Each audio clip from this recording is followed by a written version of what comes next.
Corrupção. Hoje nós vamos conversar sobre a nova lei de abuso de autoridade, que, embora tenha trazido algumas regras boas, trouxe regras que amarram a atuação de autoridades, de agentes públicos, contra pessoas poderosas, inclusive contra corruptos poderosos.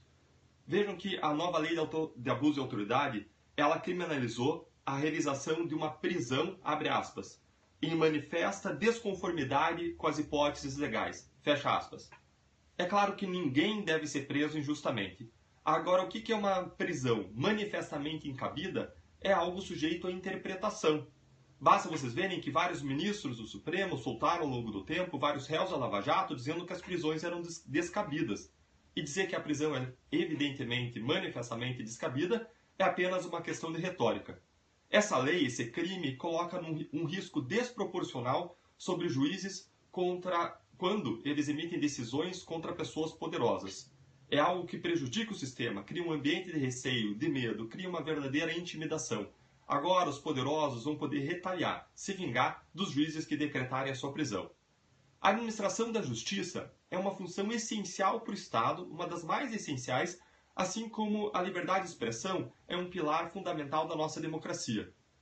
Agora, ninguém cogitaria você criar um crime ou criminalizar a conduta de efetuar críticas manifestamente indevidas ou fazer críticas manifestamente incabíveis ou improcedentes.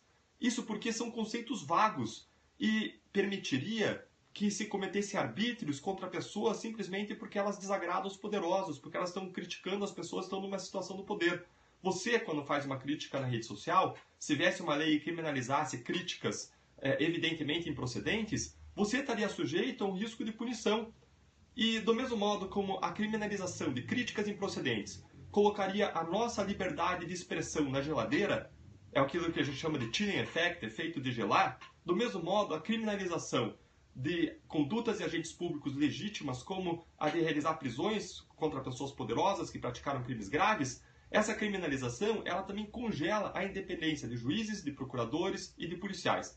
É importante observar que essa lei não só colocou amarras sobre juízes, mas também sobre essas outras autoridades. Vejam que a lei, por exemplo, ela torna ainda crime instaurar investigações, abre aspas, sem justa causa fundamentada, fecha aspas. Ou ainda, bloquear bens de criminosos em valor que extrapole exacerbadamente o valor estimado para a satisfação da dívida. Ora, o que é instaurar uma investigação manifestamente sem causa, justa causa fundamentada? Ou ainda, o que é um valor que exacerbadamente extrapola o valor da dívida? É uma matéria sujeita a amplo debate e discussão. A Lava Jato, muitas vezes, bloqueou amplos valores de pessoas investigadas, processadas por corrupção, e é possível que no futuro esses valores bloqueados sofram ajustes. E como um argumento até de retórica, um julgador pode dizer, olha, esse valor está exacerbado, está muito acima daquele valor devido. Até porque o valor devido é quantificado ao longo de uma longa instrução no processo. Então, isso tudo coloca as autoridades, os agentes públicos, sob risco de punição numa atuação legítima contra pessoas poderosas.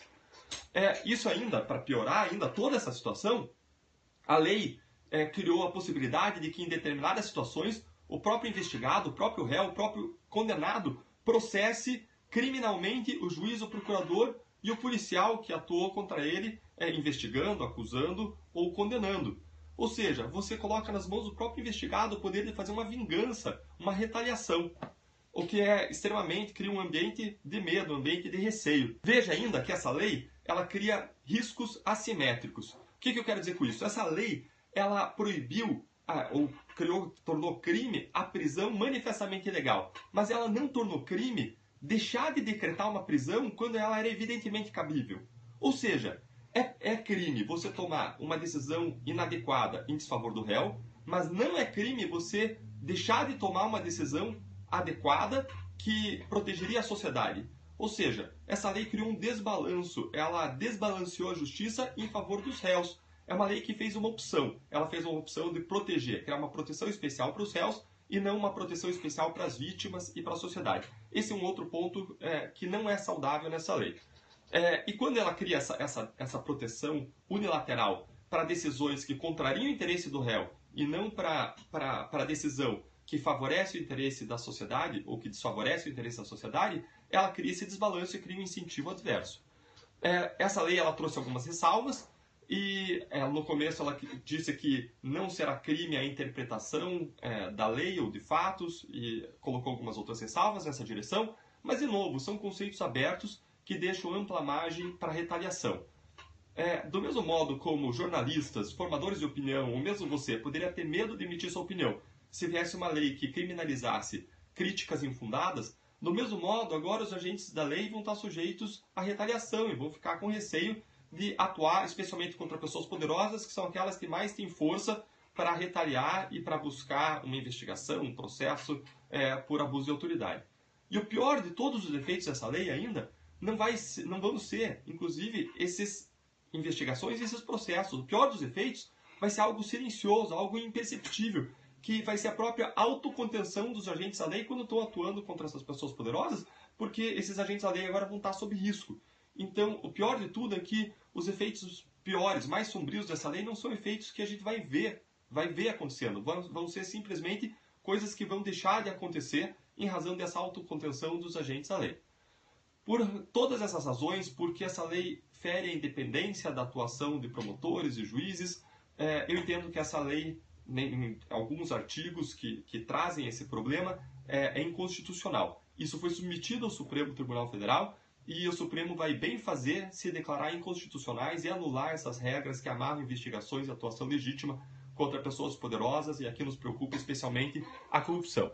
Agora, a principal lição que a gente tem a aprender com isso é o fato de que nós não vamos avançar de modo consistente no combate à corrupção e conseguir manter as vitórias alcançadas se a sociedade não tiver uma participação ativa no processo político, no debate político. Eu não estou falando de uma participação político-partidária, não. Estou falando de uma participação em título de cidadania. Essa lei é uma lei que tem sérios problemas e que ela não deveria ter passado. Nós, sociedades, precisamos influenciar o processo legislativo. Nós precisamos nos manifestar, cobrar dos nossos representantes como eles votaram, como eles vão votar em matéria de leis anticorrupção, cobrar a integridade e que eles promovam a integridade por meio da legislação. E como nós vemos, como aconteceu também na Operação Mãos Limpas, nós vemos que o debate contra a grande corrupção que surgiu foi substituído por um debate contra suposto abuso de autoridade. Isso aconteceu na Mãos Limpas e aconteceu aqui. Quando nós olhamos a verdade, a grande verdade é que o verdadeiro abuso entre aspas, que os promotores, juízes, policiais cometeram, foi colocar debaixo da lei aquelas pessoas que praticavam corrupção e que se achavam acima da lei. O que nós temos, de um modo muito franco e claro, é que a lei atingiu muitos legisladores, pessoas poderosas, e agora o que eles fazem é mudar a lei. Agora, não é só essa mudança de lei, da lei de abuso de autoridade que nos preocupa, mas outras regras que foram inseridas pelo Parlamento durante a tramitação do projeto anticrime e que prejudicam o ambiente de combate à corrupção.